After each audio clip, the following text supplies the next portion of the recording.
hope y'all are having a blessed day. It is a very nice day. It got up to, I think, 72 here today on the mountain.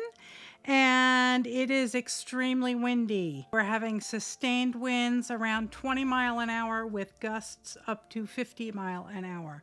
So things are a moving and a shaking here on the mountain, and the chickens are not pleased.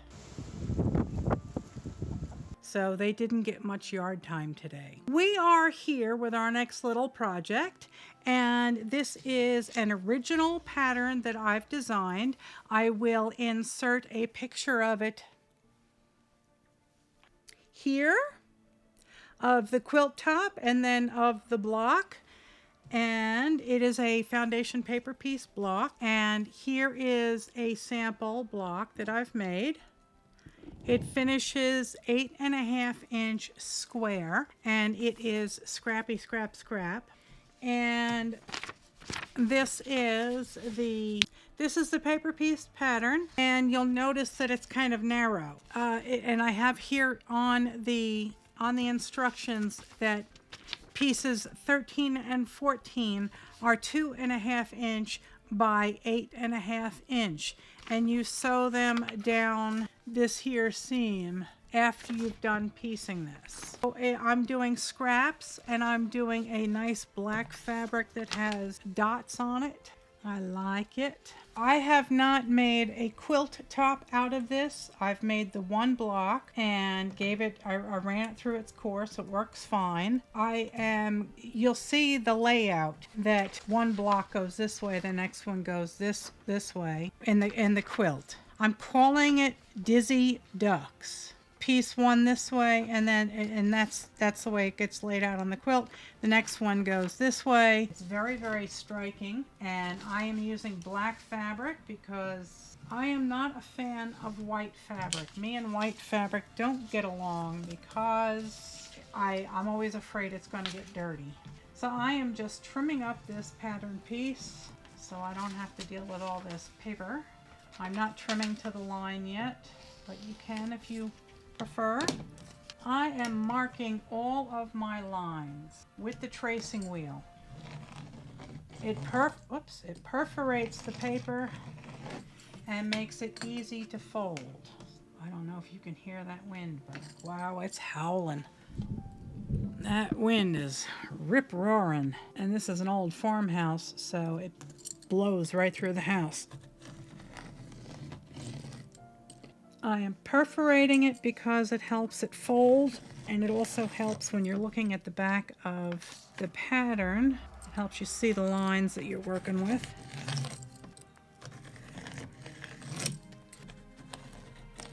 And I had many folks ask me about Patreon. So I have set up a Patreon account, and I have 3 tiers available. I will leave the link to the Patreon in the description box below. I've also included it in the end screen, so if you watch all the way to the end, read the scripture, you will see the link to my Patreon there as well. And I did want to let you know that I had my collab meeting with Brenda, and we had so much fun chit-chatting that we didn't get any sewing done. So I'm thinking of doing a live stream again soon. I'll do the quilting on that piece there. All right, so now you can see all the holes? Now it's all perforated, and it makes it real easy to fold the lines so you can see what you're doing. It helps you place your fabric, and it helps know how big of a piece you need. Yesterday it got up to 78 degrees here. It was wonderful. Today it was in the 60s, but the wind is just a whipping.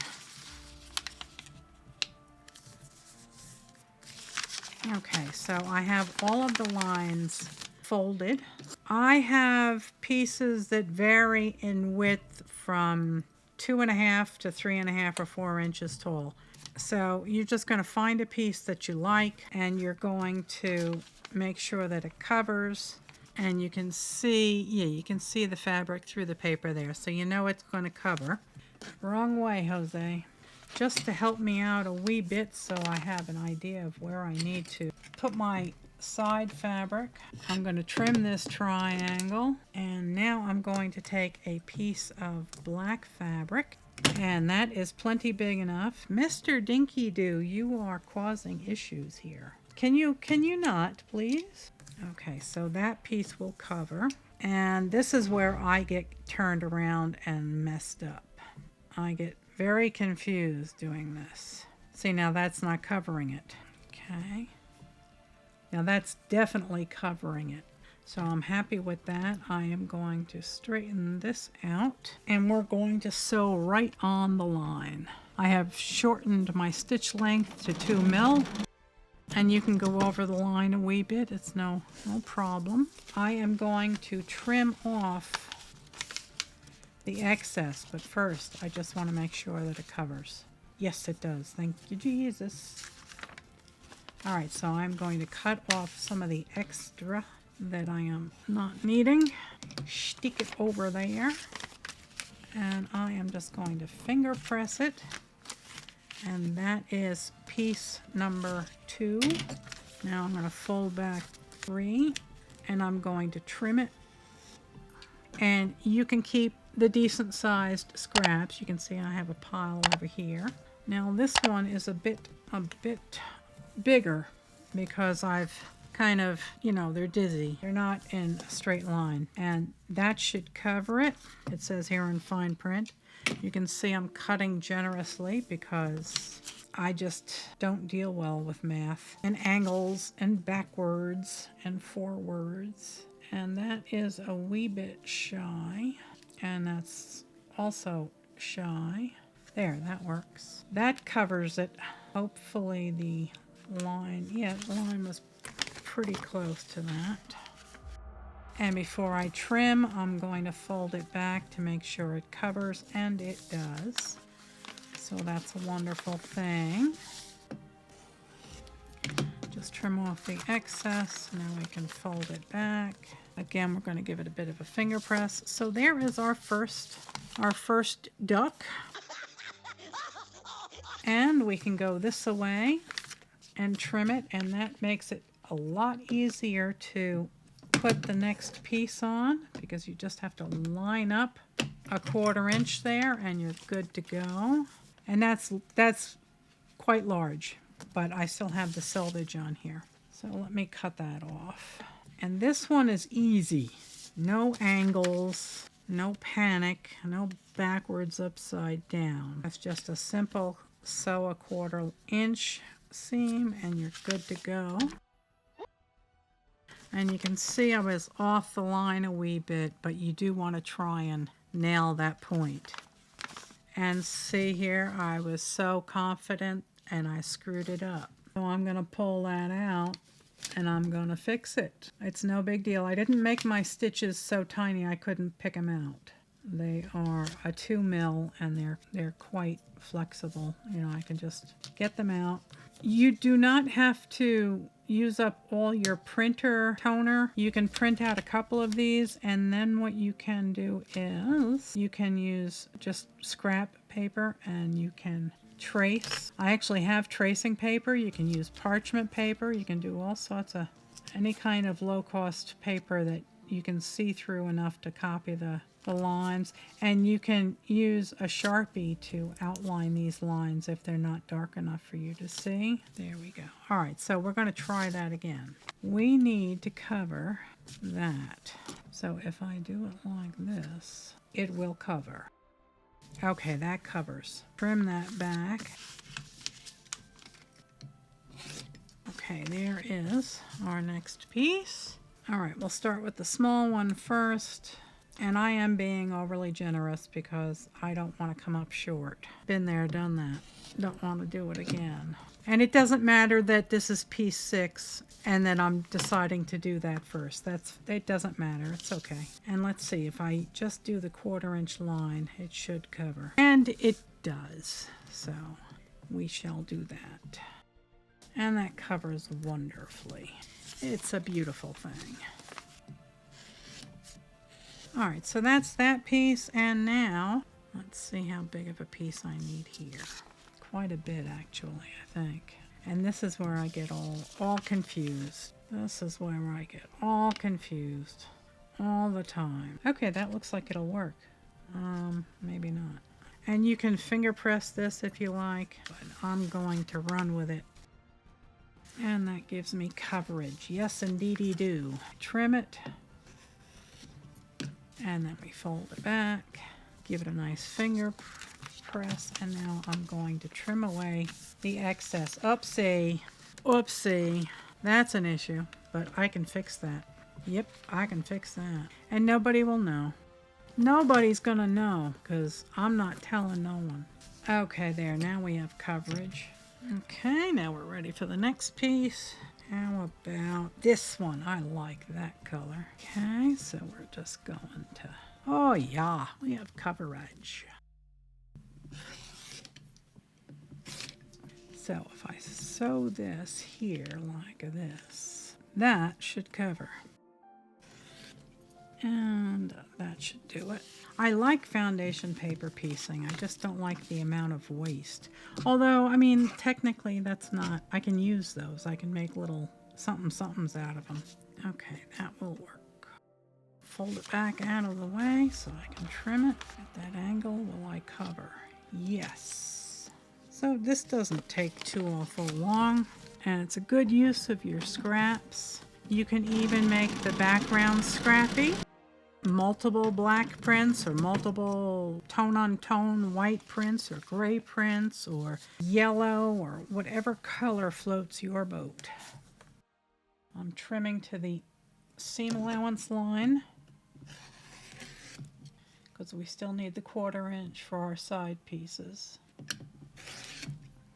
I need 8.5, and I'm going to oversize it. Gonna line that up. And I'm just lining it up here with the edge. All right, here we are with our two blocks, and as I said, I'll insert the picture of the quilt top in the video here, but I would be laying the first one that way, facing north, this one facing east, and then the row below this one would be going west, and then the next one over here would be going south.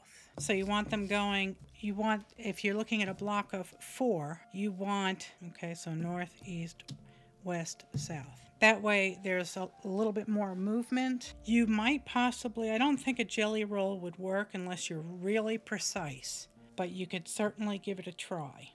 And if you had jelly roll background fabrics, then those should work for these, so long as, again, you're precise. After we are done sewing the center strip of ducks together, we sew the 2.5 by 8.5 inch strip down here. That most certainly jelly roll will work. And again, I cut it a little long. I cut it at almost 8 3/4 inch. There is the block. It's fast, it's fun, it uses up your scraps, and it makes a very, very striking quilt.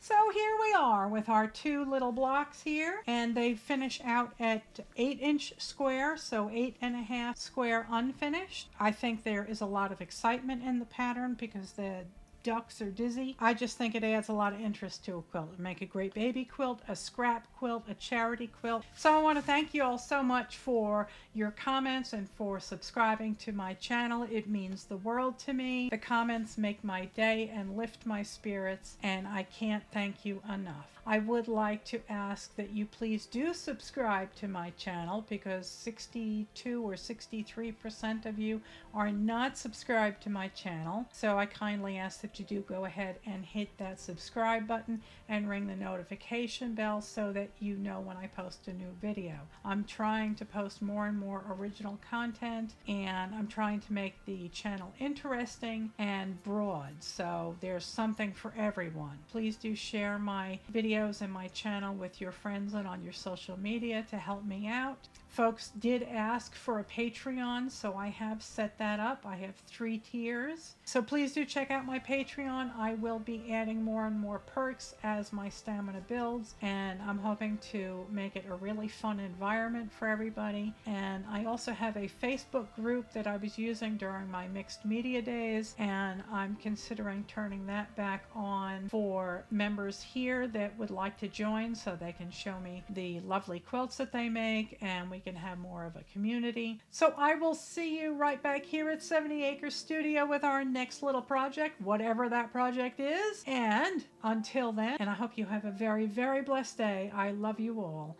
I will talk to you soon. God bless. Good night, Elizabeth. Good night, John Boy.